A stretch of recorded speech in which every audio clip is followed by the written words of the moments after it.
Hello and welcome to The Witch Source. I'm Whitney and I have with me today again Stephen and Tony to talk about the Buckland Museum of Witchcraft and how it came about. So I'm super excited to get into this and share the history of the museum with everyone.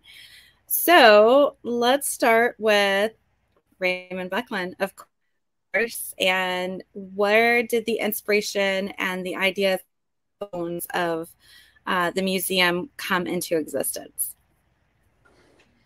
All right. Well, so our founder, Ray Buckland, you've probably heard of Ray before. And if you haven't, you should probably look him up. Ray came to the States in the 60s, in the early 60s. He's from London. He settles in Long Island, New York, where he starts working as a copywriter. He's learning how to write. He's also learning the very sacred art of making money doing it. Which, let's face it, if you want to be a professional anything, and Ray wanted to be a writer, this is a good way to get started. There was just something of a spiritual significance lacking. And that was kind of already there because he came from a Romany background, and his grandmother taught him how to read tea leaves at the age of 8. Then his uncle's a spiritualist. Ray's going to seances at a young age, gets his first Ouija board. So he's a bit of a seeker. And he seeks and he discovers the work of the great Dr. Gerald Gardner. Gerald Gardner writes about witchcraft. Ray Buckland writes about witchcraft. Gerald Gardner has a witchcraft museum on the Isle of Man, or Ray wants a witchcraft museum. So he starts collecting items of magical significance. He puts them on display in his basement, just a few shelves. He gets outed by the local media. Somebody sets his car on fire. Ray, because he's not like everyone else. Because me, I don't know what I do. He starts collecting more objects. He expands the collection. He moved it out of the house so people could come in off the street ask questions. This was in Long Island until 1973. He closed it and moved it to Weirs Beach, which is kind of a tourist spot in Weirs Beach, New Hampshire. And then in 1976, he packages it up and he moves to Virginia. And eventually, he kind of drags it around the world with him with this idea that he has this collection. It's all intact. And eventually, he sells it to some people in Louisiana. It kind of sifts around there a bit. It's saved by a witch named Velvet Wreath. Velvet Wreath displays the collection, but then she falls ill. And Tony, you want to take it from there? So, yes, I had a family reunion down in New Orleans. I had some family ties down there. And I was supposed to do this. When I was going down to the family reunion, Ray had contacted me and said, since you're down there, why don't you go check out Reverend Velvet? And she has my collection. Have her give you a tour. So I contacted her, couldn't get a hold of her, emailed her several times. And that's when we found out that she was ill. And her husband reached out to us. Gil reached out to us and said that she couldn't take care of the museum anymore. At this time, Ray was my high priest in our coven. And I was going down to New Orleans anyway. So we decided to just fly down, get a U-Haul, bring everything back here to Ohio. We're located in the museum's in Cleveland. I'm in Columbus. So we brought everything back and began it was 2 years of kind of organizing everything. Everything was in boxes, disarray. I think they did what they could quickly. But we spent a couple years up here in Ohio going through everything, cataloging everything, making sure that we had everything. And thankfully, at that time, Ray was still with us. So we were able to have him, help us with, the inventory. And one day I got a call from Ray, and he said that somebody had emailed him. And Stephen, he said you were the owner of the Christmas Story House. Yeah. He said, yeah. He said the owner of the Christmas Story House wants to come down to Columbus to look at the museum. And I said, well, what would the owner of the Christmas Story House, what with, occult artifact? I don't know. He says he wants to come and see it. So I reached out to Stephen and told him, who I was and where it was, and that it actually was museum contents. It wasn't an actual museum. It was just a bunch of weird stuff in boxes. And he emailed me back and he said he lives for weird stuff in boxes, and when can I come? So we organized a trip down. I can't remember. I don't know if you were going down to Hocking Hills, or there was something with Hocking Hills. You were planning a trip somewhere. But anyway, came down to Columbus to look through all of the stuff that was everywhere. Actually, it was in this house that I'm in now, and it was all over the place because there's so much of it. And which I thought, I don't know who this guy is, but he's probably going to get really bored because he's not going to know what he's looking at all. So it'll be a real short trip for this guy.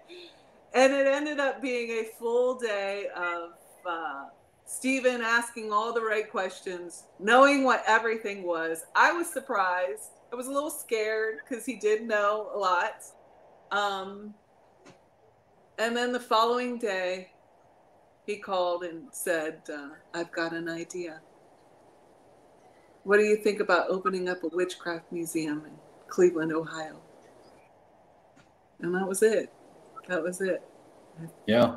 That's how the relationship began, with an email. So the whole Christmas Story thing, I want to point out, at the time I was working at a Christmas Story house, and I was running the marketing department, and I was also the curator of the museum. So I was used to putting things on display, telling a story. And as far as the ownership goes, a lot of people always think that the owner is the curator, but never. It's never quite like that. But remember Josh, I dragged down there. He is now the owner of a Christmas Story house. So, or we should say a house from A Christmas Story. So it's, I don't know, William S. Burroughs says, no coincidences in a magical universe. Mm-hmm. Mm-hmm. So the now owner, but not then owner, was there on that trip. So that was, I want to say that was in 2016 that you came down, and then Stephen was able to open up the museum a year later. So 2017. If I had known, I'm sorry, go ahead. No, yeah, go ahead. If I had known how popular it was going to be right when we opened, I probably would have opened in a much larger location. But, you learn things along the way. So where did it go? What was the process of going from being in the house to the location that you're at now? Well, I took a couple car loads up of, Aleister Crowley's junk in my trunk, and we love and agree. And let's see, it was in my living room for a little while, just in totes. And my spouse, Jillian, is very patient. And she was like, we used to have a living room. Got to figure out something to do with all this. And I have a friend that owns a record shop. And it was in a really great building in a very hip part of town. And he had a side room. And it was small. And like now I think about it, I'm like, wow, that was bold and foolish of us to want to open it up in this place when we did. But we needed something, and the price was right. and we opened it. You know, we were piecing together cabinets. Julian worked at the Natural History Museum. They donated some professional display cases to us. We spent a lot of time going to Habitat for Humanity, their shops, and buying display cases. And we just kind of hodgepodged it together. It's always been extremely DIY. There is but it's really the part of the tradition of Ray, because there's a newspaper article from 1970 or 1969, and the title of the article is "A Museum with a Very Do-It-Yourself Look," and so we've kept that do-it-yourself attitude. But so we put that together, and unfortunately, right before he opened, we had a lot of great publicity, but remember, I got really sick, Tony. Yeah. For like the 3 days before he opened. And I think, before I was talking a little bit about a little problem that I can have with procrastination. And I think I was ramping up for that final 3-day push, and just screeched to a halt. So Tony and Jillian put the museum really together in 48 hours, maybe 36 hours before we opened. Oh, wow. I think it's important to know that the original museum was very, very small. I would say, I don't know, maybe 10 by 20, maybe? Yeah, if that, 20. Yeah. Very small. And that's including the gift shop. Yeah. Oh, wow. So yeah, but we were really worried. We were worried how it was going to be received by the public. I don't think that we wanted to, put a lot into a large venue. If I don't want to say it. What happens when people don't like what you're doing? Yeah. So we were worried about that. So starting it in a smaller location, I think, was. I still worry about that. I know. Yeah. I know. We all do, especially right now. But so it was important for us to see how it was going to be received, and it's been tremendous. It's been very exciting, especially on the day of the opening, which Stephen, you can talk about the opening day. Yeah, so the day of the opening, we had line down the street. Estimated about 300 people showed up. I don't think all of them got a chance to come in and meet Ray. Yeah, because Ray cut the ribbon. Yeah, Ray Buckland cut the ribbon. Yeah. So people are coming from states away because, their favorite author, the person that brought them into the craft, is there. And it was, at that point, he'd already had 2 heart attacks. And it was pretty well known that, probably wasn't going to be around forever. And, so people were smart and made the pilgrimage. So it was quite a scene. Plus, there were tons of looky-loo people. Got to go see the Witchcraft Museum. A lot of my friends showed up. A lot of Tony's friends came up from Columbus. A lot of Ray's friends came. So that was great because that was Ray Buckland's last public appearance. So it was a nice reminder to him, I suppose, just how beloved he was to the community. Right. So how did it go from its original location? How did it expand from there? Oh, it's like a typical 80s kind of story where some yuppie bought the building, kicked out the record shop we were in, told us we could stay. But you're not going to screw up the way my friends make a living and expect me to want to be your tenant. And I just started driving around, and I drove by a storefront with a now familiar sign to me, because the guy who owns our building owns a number of properties in the area. He always puts up the same sign, for rent, with his phone number. And I drove by and I thought, yeah, okay. Yeah, we could rent this place. Called him. I said, first thing, I want to tell you it's a witchcraft museum. And he said, can you pay your rent? I said, yes. And he's like, okay, cool. All right, let's do it. And he showed me the spot. And at that point, I don't know where you live, if it's like this, but in the Cleveland area, pretty much every cool building's become a brewery or a what is it, like pre-K? So, like a place for kids. And yeah, this building, the people that were in it right before us had an idea of putting in like a daycare center, and just ran out of steam pretty quickly. And there was bad wiring, and there was bad paint jobs. Like, just, it was a mess. But it had a drop ceiling, and I looked above the drop ceiling, and there was this beautifully distressed tin ceiling. Oh, it just looked gorgeous, and that's where I saw it. I said, all right, we'll do it.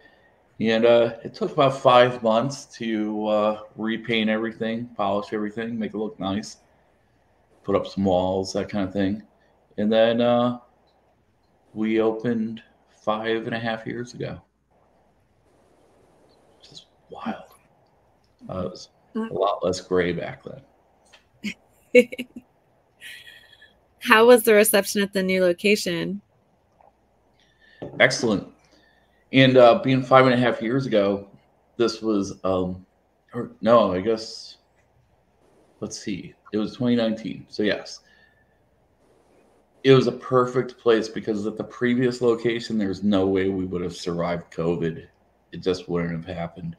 So at this location, we actually had room for people, so we could social distance, not pack a place. And it was an easy place to ride out the the depths of COVID. And we get thousands of guests a year. People come from all over the world to come see us. There's people that come specifically to Cleveland to see us. And yeah, it's definitely one of the things that you do when you come to Cleveland. That's awesome. If you're interested. Have you expanded the museum collection since moving? Yeah. Tony, you want to talk about that? Oh, yeah. Well, Ray had a wonderful collection to begin with. The items, there's things from Sybil Leek, of course, Aleister Crowley, Gerald Gardner, Monique Wilson. But since we have had it, we have expanded. Janet Farrar, her chalice cup, Sheehan Stewart's chalice. Gosh, there's so many. Tamara von Porcelain, you're familiar with Tamara. Damien. Well, I want to point out the very first thing that you got was Christopher Penzek's Affame, correct? Mm-hmm. Mm-hmm. Okay, nice. So you started off pretty strong right out the gate. Yeah. Amy Blackthorne, her wand. Laura Tempest-Sakharov, some artwork by Laura. Who else, Stephen? There's so many. There's tons of them. One of my favorite pieces to share with people is a staff by Oberon Zell Ravenhearts named Pathfinder. It's very dramatic when you walk in. And I just remember Oberon since I was a child. Not even a kid, but a child. I would watch TV, and they'd always feature this guy, a real wizard. So one day he was with us, and he's kind of making sure that we're on the up and up. And he donated his beautiful staff. So the thing is Ray Buckland quit collecting in the 70s. Mhm. Kind of been there, done that. So it kind of screeches to a halt. You can kind of tell that it stopped before the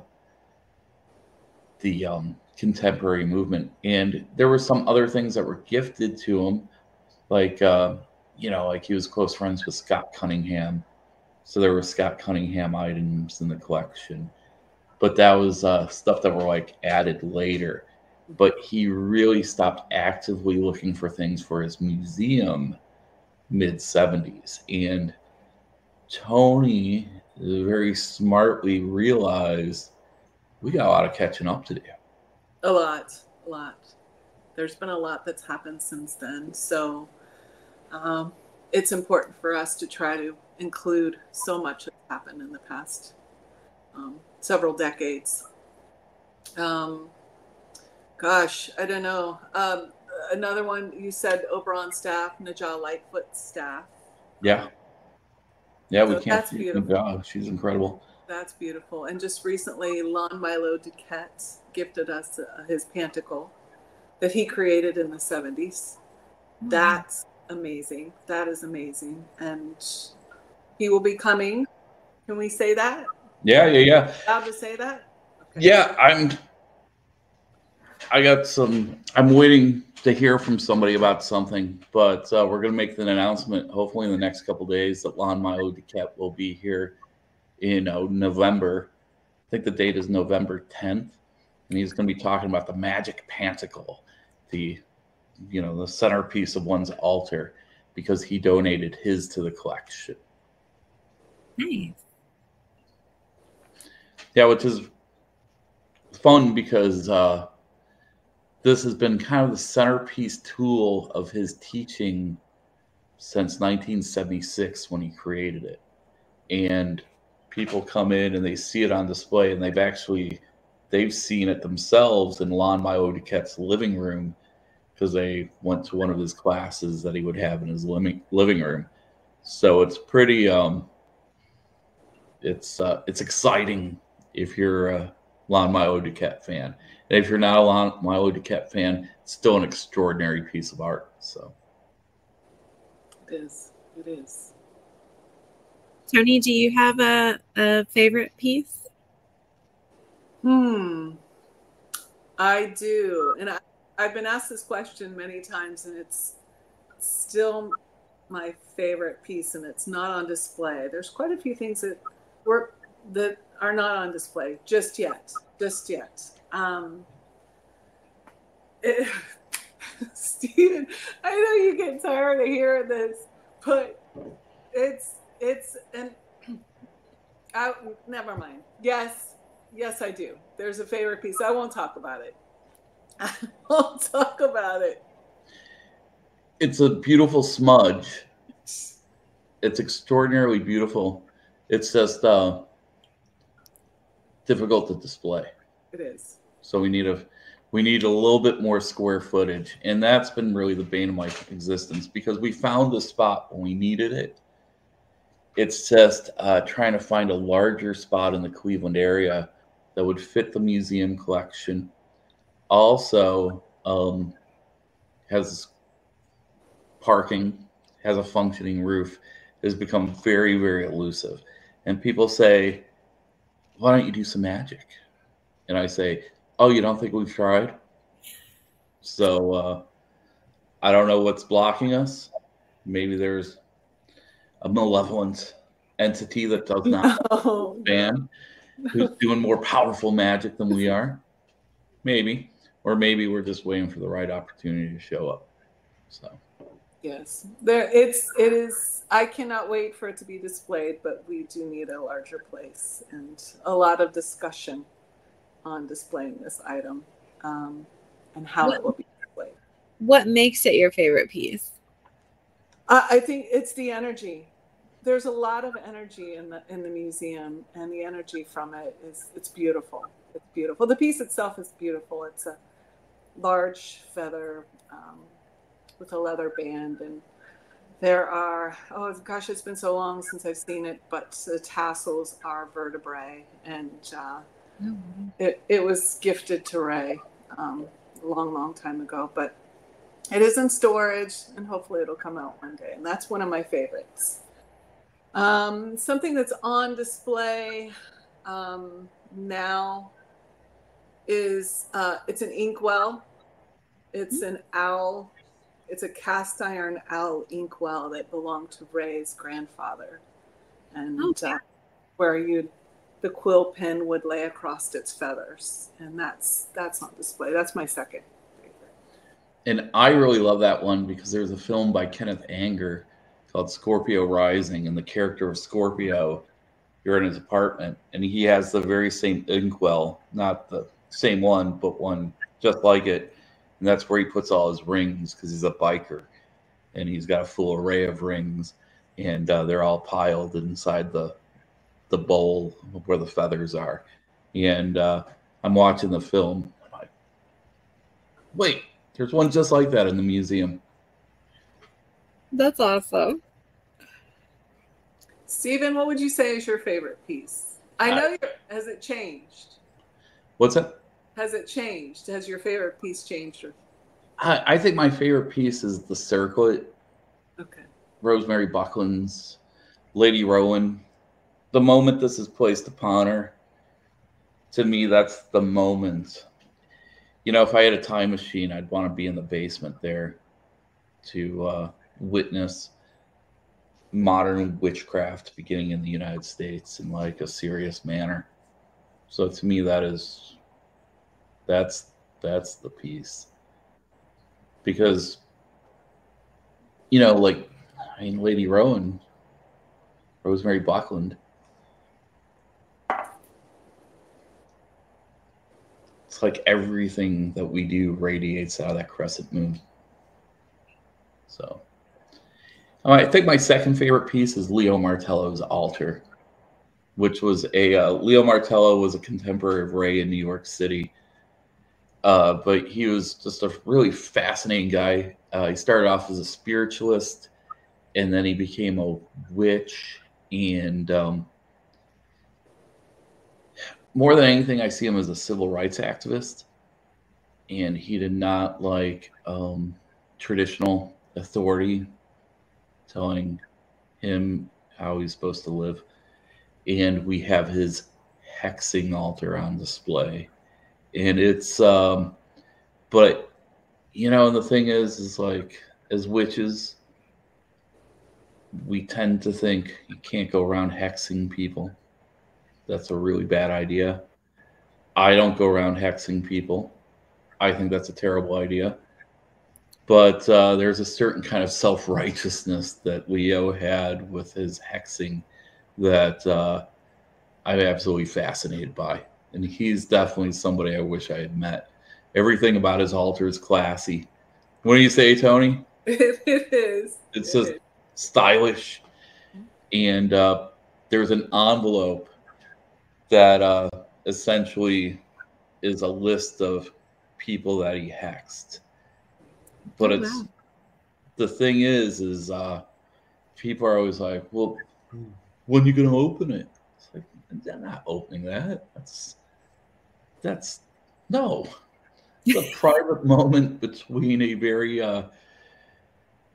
proud witch and the people that did him wrong. I got nothing to do with it. Let people have their own wobbles. Yeah, I probably wouldn't want to open that either. It just seems like a really bad idea. Yeah. There's always things where people are like, you should open it. It's like, no. The story of Pandora is a reason. There's a reason for that story. Right. When did you start incorporating like speakers and events into the museum? Pretty much right away. Was Patty Wigington our first speaker? She was one of the first. She was one of the first, yes. It was either Patty or maybe Jesse Bransford. I believe it was Jesse. Oh, wow. I think he had come out with was it the Icelandic sigil? Yeah, the Book of Staves. Yes. and he came and gave a little PowerPoint lecture on his trip to Iceland, his trips to Iceland, and incorporating them into magic. Yeah. So, but after that, it's we love having a place where people can come and lecture and tell us about their version of the craft. Do you have any favorite speakers, presenters, or memorable ones? There's a lot. That one with Shannon Taggart, where she had the medium from England, that she had that spirit box. Yes. Yeah. That was cool. That was a good lecture. That was a good lecture. And then Byron Ballard was just Ballard was spectacular. That was a few weeks ago. Tamara von Porcelain was just there. Yeah, she can captivate an audience. She can. Yeah. Wow. Oh gosh, there's been so many. Yeah, I always questions like this always make me feel terrible because I know that there's like excellent ones that just aren't. They're back here, not up here. So Laura Tempest-Zakroff, she's always good when she speaks. If you ever get a chance to see her. Ivo Dominguez, of course. Amy Blackthorne. Najah Lightfoot, she's always good. She knows how to command a room. Yeah. She's beautiful. Wow. We have to make a list. There are so many of them. I know. And so many that are coming. So. How many pieces are not yet on display? I don't know. There's a lot. There's quite a bit. There's a lot, but there's only a few like really extraordinary pieces that are not on display. Some of the things are kind of repetitive. Yeah. But yeah. I think it's time to start rotating. That's kind of my plan for February. Yeah.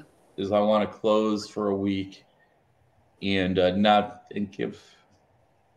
give a paint job, change the color of the walls, patch some holes, and then switch out things, and maybe just move things around the museum, because too often guests that come multiple times come in and they say, "That's new."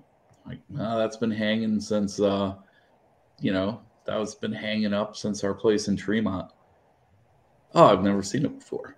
So switch it up a little bit. So right, bring some things forward and some things back. Okay.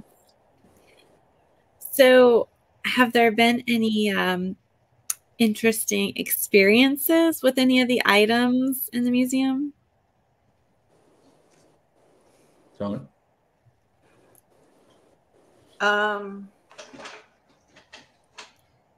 Yeah, there has been a few things, Stephen, if you don't mind me taking liberties. A few things that we've temporarily removed from the collection because of some happenings.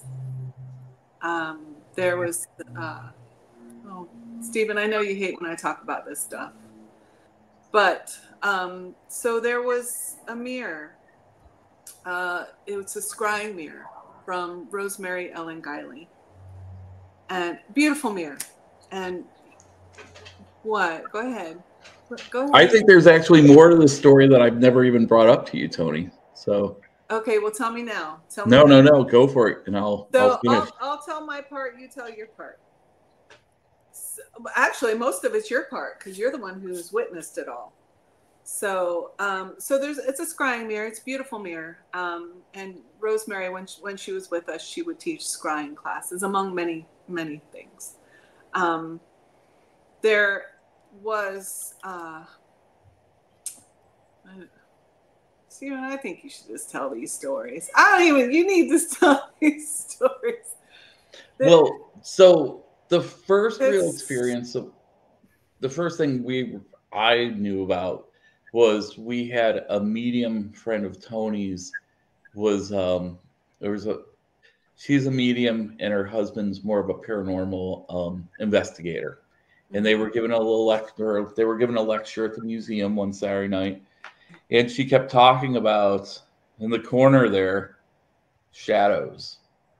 And okay, people point things out all the time, and I just okay. So today there's shadows over there in that corner, and then It was right behind us because we were sitting. The class was full, and you and I were sitting in the back because we didn't have a sit, so we were sitting in the back. So it was behind us. So this mirror wasn't very high, and this mirror children started staring into, and it was the kind of a thing where kids would stare into this thing, and they would complain about the shadows coming out of it. Okay, so now I got a freaked out kid, I got a freaked out parent. I like to have a good vibes place, so I don't want anybody there freaked out. But so they would sit there and tell, like, and this was consistent. It was always kids between the ages of about 8 and 11. Okay. And they would talk about the shadows, and it happens 4 or 5 times. So one day I'm feeling cavalier, and I'm like, all right, I'm going to put a sign up here saying no kid under the age of 13 can stare at this mirror. Problem solved, right?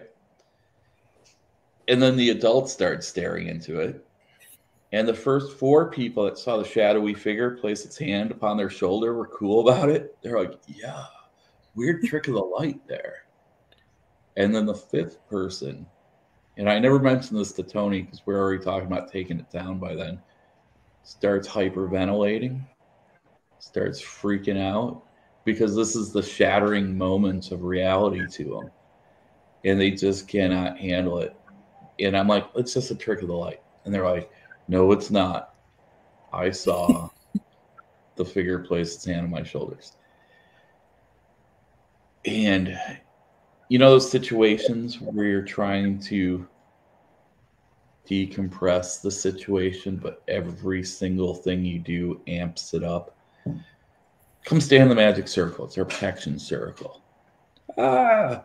Okay, let's use some incense to try to cleanse the space. Anything we're doing just keeps freaking them out. Hyperventilating. We had to do the bag trick to slow that down. I'm thinking, am I going to have to call an ambulance? And was there a room full of tourists? Were there a bunch of tourists there? At this time? Yeah, it was a packed house. Oh no! Packed house.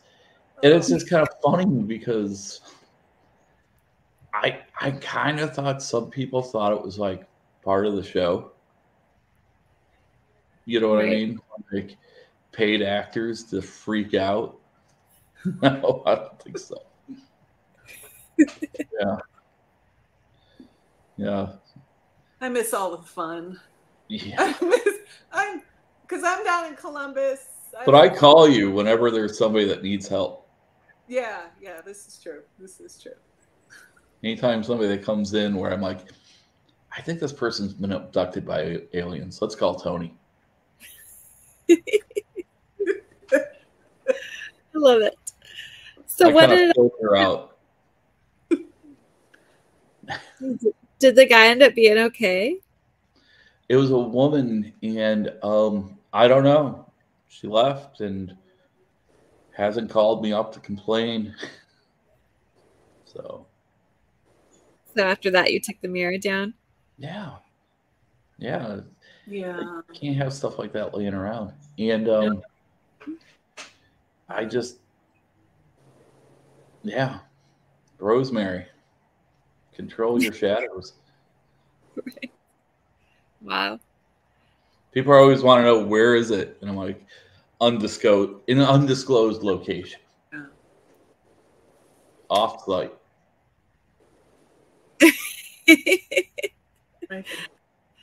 Right in that closet behind me. So nobody uses it now? No. we don't, that's one of the things. We don't use any of the items that are donated, of course. They're all, which is smart. Sure. Yeah. Well, there's rumors of them being used previously. There is. And it doesn't sound like it did anyone any good. No. Are there any other objects that have fun stories with them as well, or interesting stories? Steve? I think, the place is swirling with energy, you know? It is. Some of it's the energy of the previous owners. I think some of them have been attached by spirits looking to land somewhere.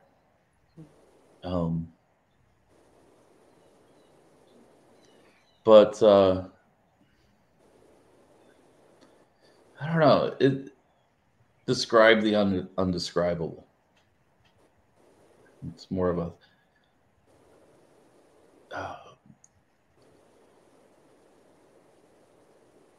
a witness the magic is preferable than hearing accounts the magic.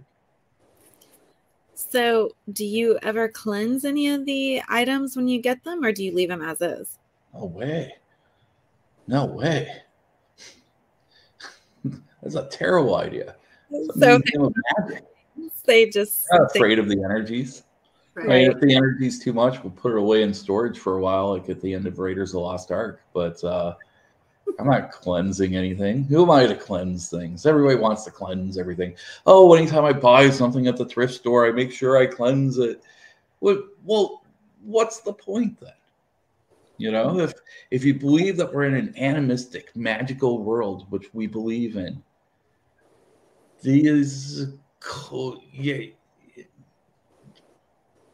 go with the flow, go with the energy, and cleansing things, like especially of objects in the museum. That's the whole point of this collection, is to have magically enhanced magic. I mean, there could be bells, right, that were manufactured in large quantities, but used by a coven for many, many years for their magic, right? So you cleanse that, it just becomes just like any of the other bells that you could find at like a flea market. Absolutely. So didn't mean to get all passionate about anything there. No, I like it. I think that's the type of thing that's not talked about enough, and is a different perspective than the typical clean everything, cleanse everything, you know, before you bring it in. So I think it's refreshing to hear other ideas and perspectives. And I think hearing about different experiences that people have, especially with magical objects, I think it helps people feel maybe validated in their own experiences and less crazy. Like, okay, that really did happen. It wasn't my imagination, or it wasn't me like feeding into anything. Like, there was really something there and something happening. And it's been my experience that when people share their stories, it helps other people feel more confident in sharing theirs. So I think it's a refreshing take, and I like to hear the other perspectives and ideas that people have on objects. So, well, the whole point of the place is to have a place with spirit. So just cleansing things, I feel, is kind of going the wrong way. And let's say you have some bad energy flowing around. You'll learn a lot more learning how to deal with it than you will by just resetting it. now that is true. I would completely agree with that, to try to use it as a learning experience. If possible, do your best and then ask for help if you need to. Do you guys get very many calls for help or trying to understand things? Yeah. Yeah, and I usually send them over to Tony. It's just because she has much more experience in helping people in those situations than I do. I can help guide people, but Tony has a better way about her to explain to people that these are the steps you need to take. So I just want to interject with that. If you are out and you are, say you're in an antique shop or a estate seller, and you find something, a tool, I think it's imperative that you cleanse that. If you are planning on using it yourself, it is important for you to cleanse the energy.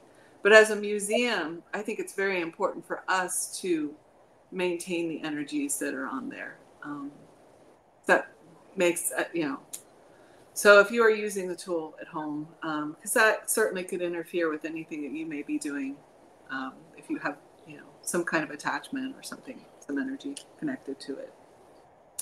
But we like our energies in the museum, and they've been together for a long time, and they cohabitate very well for the most part. There are a few troublemakers, but they're okay. Okay, what family doesn't have a few troublemakers? Sure. So, but yeah. Do you have any experiences that you would like to share? The objects or items? Oh my gosh. I think we'll need another hour for that. If you don't mind, Stephen. Of course I don't mind. Going into the woo-woo, the creepy. So when the museum was here, I was, this is a home that I've had for a long time, and I'm constantly renovating it. I'll renovate it and then rent it, and then decide I don't want renters. I just want to renovate it. It's become a lifelong project house, and the collection was brought here because I was working on it, and I wanted to keep the collection close so that I could, in my spare time, go through odds and ends. And right off the rip, there was a shadow that I kept seeing. And this particular shadow had very square shoulders. It was almost like somebody who was wearing, a man wearing, I don't know, like in the 30s, the shoulder pad suits. So he'd walk around with these square shoulders and follow me around. And when I would look at stuff, he would always look over my shoulder. And I had an idea who it was very, very early on, but I wasn't sure. Then I went and got a Reiki session from a dear, dear friend of mine, Misty. And I'm laying on the table, if you've ever had Reiki done, new age music, eyes are closed, the Reiki practitioner, and she's very intuitive. I love her dearly. She's seen a lot of things that I can't see. And so I'm on the table, and she's asking me, what have you been up to? And because I needed a Reiki session. And so I told her, I said, I've been going through a collection, a witchcraft collection, cataloging. And she stops, and my eyes are closed, and she stops and she says, Tony, do you have anything of Aleister Crowley's in that collection? Stephen, did I tell you the story? Yeah. I did? Okay. And I said, yeah, actually, as a matter of fact, but we don't have the inventory list just yet. I have an idea of what it is, but I'm not real sure yet because we're waiting for Ray to, help us out with that. And she says, no, Tony, you do. You have something of Aleister Crowley's, right? I said, yeah, I know. She says, Tony, he's in your house. And I said, what? He's in your house, Tony. I said, that's strange because there has been a man followed. Tony, that's Aleister Crowley. So I kind of knew. He and I did not talk at all. I would see him peripherally, you know, and he would follow me around, and you could feel the energy. He wasn't malicious. He just seemed really nosy, to be honest. He was nosy and lurky, and, you know, just would hang out in the door frames and just kind of look at you. And one time I came in, and I was such a dumb story. I came in and I was going to the bathroom, and I was like throwing my car keys down, and I was rushing to the bathroom, and he followed right behind me. And I thought, well, this asshole's following me. He's going into the bathroom. No. So I'm going into the bathroom, and I realized right when I get in there, he's following me in there. So I turn around, and I'm talking at nobody, and I kind of cussed him out a little and told him he needed to back off. Well, I feel really bad about that because I never saw him again after that. I don't know. I'm sure he hung around, but he just didn't hang around me anymore after that. So I had a young woman come to help me one weekend. And she spent the night here in the house. And I didn't tell her anything. And I don't tell anybody about that, you know, the things that would go on here with the collection. Because if you're sensitive, you'll get it. Right. You'll get it. If you're not sensitive, you'll never get it. And then you won't be scared at night thinking that you hear. So I don't tell anybody anything. You know, they need to experience this on their own. And I don't want to put anything in their head at all. So I don't say a thing. Right. So the next morning, she spent the night here. She came up from another state. Spent the night, and I come in, and I said, "Well, how'd you sleep?" She said, "I had a terrible night's sleep." She said, "I couldn't sleep, and so I came down here into the kitchen, and some man in the doorway came walking over to me, and she said, I had to put my hand up and say, I'm too tired for you. I you know, don't talk to me." And I said, "Oh, okay, that was Aleister." And she said, "What?" I said, "That was Aleister Crowley."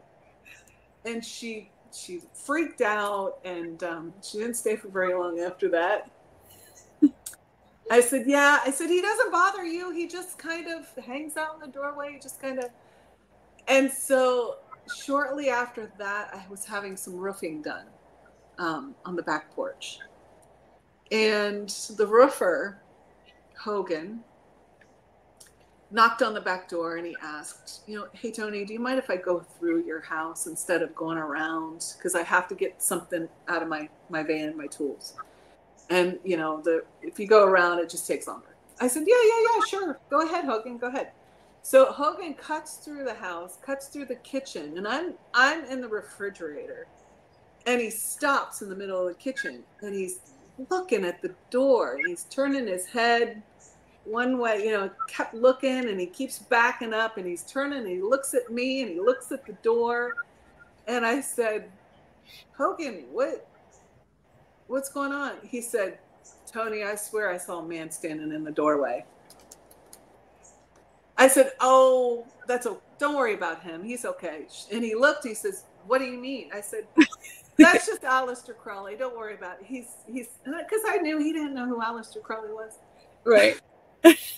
And he said, "What?" I said, "I've got some stuff of Aleister's over there, and he just kind of hangs out around the house." And he said, "Aleister Crowley?" I said, yeah. I said, "You know," he says, "Yeah, Black Sabbath, Mr. Crowley." And I said, "Oh, yeah, that's, you know who he is." He says, "Yeah." And then he turned around and went back through the back door and said, "Forget this." And he went on. So that, I mean, Crowley hung around for a long time. And now he's up at the museum with Stephen. So he just, you know, people are attached to their things. You know, and right. We happen to have several of his items. One very beautiful trident wand that's up there, and there's a scorpion trident, scorpion tripod bowl. things that he used, things that he was connected to. So and he loves to hear him, people talk about him every day. He likes to hear stories about himself. So he's very much present in the museum. So he likes to be talked about. Does anybody ever try to talk to him? Does he talk back? I don't know, Steve. No, well, not since he's left here. So I have not seen him around here in years. So, but I don't know up at the museum if anyone's had any. Not a lot of Crowley action, but it's strange because we have some objects that belong to a ceremonial magician named Nima, and she's definitely part of the Crowley current. And it's weird because normal people that get dragged in by other people, will channel her while on tour. And it's always when it's like really packed. And it's always just very disarming for them. They're like, that case right there, something about it. I feel like the person that's in there is talking to me. And I said, what are they saying? They're like, I don't know. I don't quite get it. So we'll write it down. And they're like, it's gone. So, but they did call Nima Ancient Party Woman, and I think it's interesting that it's only when it's really packed when this happens. So, Whitney, Tony, I have 54 minutes to prep myself to leave my house and get to the museum so I could give the first tour of the day. So I got to split. Wonderful talking to you, Whitney. Always awesome to hang out with you, Tony. It's we're gonna be hanging out on Saturday quite a bit. Yes. I'm excited. And if this is published before this weekend, the fall equinox, everyone have a wonderful Mabon, fall equinox, etc. And if you're in the Chicagoland area, come see us at Illuminated Brewworks at 7 p.m. Tony and I will be giving a lecture on the history of the Buckland Museum. Mm-hmm. Wonderful. Fabulous. Thank you, Stephen, so much for being here with us. I appreciate it. Oh, you're very welcome. Thanks for inviting me. So, and I'll talk to you later, Tony. All right, Stephen. I'll talk to you soon. So, Tony, any final thoughts on the museum? Come see us. Absolutely come see us. It's like nothing you've ever seen before. We have one of the largest collections here in the United States, second to Boscaso in England, in Cornwall. Beautiful collection, lots of history. And Stephen, as you just saw, does the tours. He gives an amazing tour. He's quite knowledgeable on the subject matter. So, any tips or tricks for visiting the museum? Anything people should know before they go? Yeah, absolutely. Since COVID, we have a mandatory, you have to buy tickets online. So you can visit thebucklandmuseum.org and purchase tickets in advance online. Especially right now, we're getting into the Samhain season. October is usually, end of September, October, early November are always our busiest times. So the tours get sold out very, very quickly. So it's important to get your ticket online to book, because if you don't want to come and not be able to get in. So if you can do that, that would be great. Awesome. Yeah, it's good talking to you. It's good seeing you again. It's good seeing you. You too. And so that is going to conclude our interview today on the Buckland Museum of Witchcraft. I hope everybody will check it out, bucklandmuseum.org.